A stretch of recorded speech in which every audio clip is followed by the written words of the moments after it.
Hello everyone, I just wanted to do a quick video tour of the plants that did really well over the winter in my Zone 8 garden with no care, and also no care last summer because I kind of abandoned my garden last summer. I'm working feverishly to build a different YouTube channel, my watercolor painting channel, so be sure to check that out if you're interested in watercolor.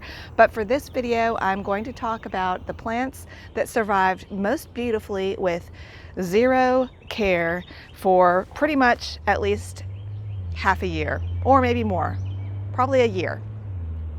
So let's take a look at this first plant. I got this first plant.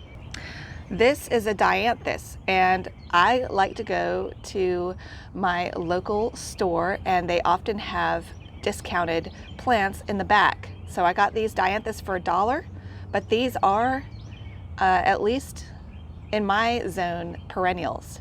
And they will die after a few years sometimes, but it depends on the variety you get. I've had some varieties live for 15 years.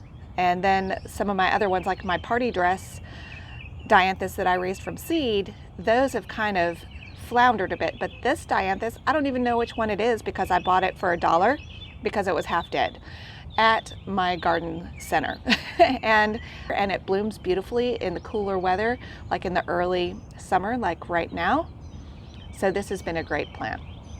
Let's just take a walk and see what else has survived really well. Here's another plant that has done extremely well in my garden. I just throw the seeds out to this lettuce and it just grows, and I have lettuce and it doesn't take any care, and it's a very happy lettuce. It likes to grow in the heat. It likes to grow in the cool. This is lettuce Sandy, an All American Selections winner, and there's a reason for that, folks, because this thing is so tough. It grew in the patio cracks of my home. And it also volunteers elsewhere, and I'll show that to you as we walk around. This is another one. I forget the word for it. It's not blooming right now, but it comes back every year. It's so tough, and I will look it up when I get inside. It really gets big, huge blooms on it. The pollinators love it. So this one comes back every year with little to no care. And also this one is a sedum. And I'll look up exactly which one this is, but this takes little to no care. It's very drought tolerant, and it has really been a trooper in my yard. Another plant I've been very pleased by is this craspedia. I grew these from seed and they were hard to get started back in my obsessed with my garden stage. But now that they are started, they take very little care and they come back every year, and they have really cool, interesting blooms. And they look like little golf balls, and they have really great blooms, and they come back every year, and the plant gets bigger and bigger, and I'll have to divide it. This, I believe, is going to be a variety of rudbeckia, and this comes back every year with very little care. I planted this haphazardly with no thought and little care, and it's coming back. This is a rudbeckia. Another plant that I've been very happy with is this salvia.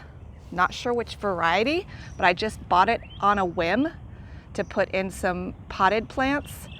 And then when the rest of the plants died, I planted this out in my landscape, and look at how gorgeous it is. It's even fuller and more beautiful than it's ever been.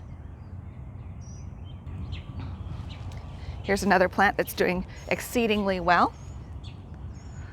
My coneflower. Now these do take more water than you would think. When I can, I try to water these every day a little bit, because they just do so much better. But this is another plant that does very well for me with very little care. And of course, all my volunteer sunflowers are a big hit in the neighborhood. Now this doesn't look like much right now, but I'll try to show you some video footage from other summers. This is a crinum lily. This thing is tough, very drought tolerant. You have to special order it, but then it gets these beautiful blooms 2 or 3 times a season, and they're just spectacular. Here's another plant I will have to show you other video footage of, but this is lantana. It comes back as long as you don't get a hard freeze every year. The butterflies adore this, and it comes back every year. It's very drought tolerant. It gets really big, and different kinds of lantana will get to different sizes. You can get dwarf varieties and you could get very large varieties. This one gets almost as big as a tree. It's huge. This is my hot lips salvia.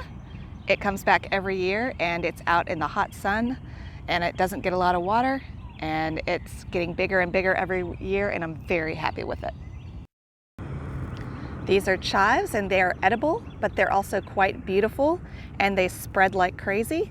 These have been really tough. I ignore them a lot, but I think they're great for ornamental use as well as other plants in the onion family. Like, I think my leek blooms are beautiful and I've been planting my leeks everywhere because they get these big, huge architectural blossoms on them that I love. Another plant, this one's not out yet, but this is bee balm back here behind the chives, and that one will get beautiful blooms on it. The pollinators love it. It comes back every year, bigger and better each year, and it's tough as nails. This is actually a mum, and a lot of people will throw these out at the end of the season, but these are perennial in my zone, and they come back beautifully every year, bigger and better every year. And they take very little care if you plant them in the landscape. So don't throw out those mums at the end of your fall season. They are very happy to come back every year and be quite beautiful and have beautiful, full, luscious blooms everywhere.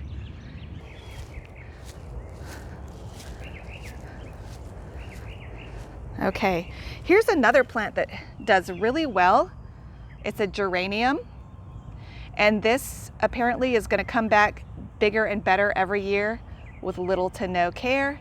I can tell you the exact geranium this is because I still have the little thing on it. Geranium sanguineum max fry. And it's a lot better than it was last year. It didn't look like anything last year. Back here is a mess. Like I said, I've ignored my poor garden, but look at these lettuce sandies. I mean, you can cut off the tops of these, like a third of the plant, and eat it as a salad, and it will grow back. One other thing I will show you. Oh my gosh, it's so embarrassing back here. What a mess. But something that has been beautiful, that has taken little to no care, are all these strawberries I have back here. And this is a small one, but they get really beautiful. And I have done very little to take care of these poor things. I need to give them some fertilizer and they'll do even better.